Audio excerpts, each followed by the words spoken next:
శ్రీకాకుళం జిల్లా ఎచ్చెర్ల మండలం మూసివానిపేట వద్ద సముద్ర తీరానికి బంగ్లాదేశ్కు చెందిన 13 మంది మత్స్యకారులు బోటుతో పాటు కొట్టుకొచ్చారు. బంగ్లాదేశ్కు చెందిన వీరు కొన్ని రోజుల క్రితం వారానికి సరిపడా ఇంధనం, ఆహారంతో సముద్రంలో వేటకు బయలుదేరారు.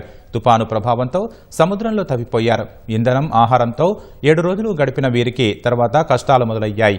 వెళ్లే దారి లేక, ఆహారం లేక ఆకలితో అలమటించారు. ఆటుపోట్లకు పడవ ఒడిశా మీదుగా మూసవానిపేటకు చేరుకుంది.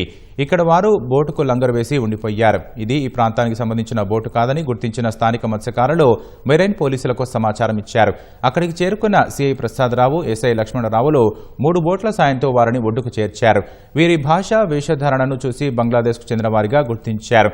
ఆహారం లేక మాట్లాడలేకపోతున్న వీరికి స్థానికులు సపర్యలు చేసి ఆహారం అందించారు. అనంతరం కళింగపట్నం పోలీస్ స్టేషన్కు తరలించారు. అనుమతులు లేకుండా దేశంలోకి ప్రవేశించిన వీరిపై కేసు నమోదు చేస్తామని మెరైన్ సిఐ తెలిపారు.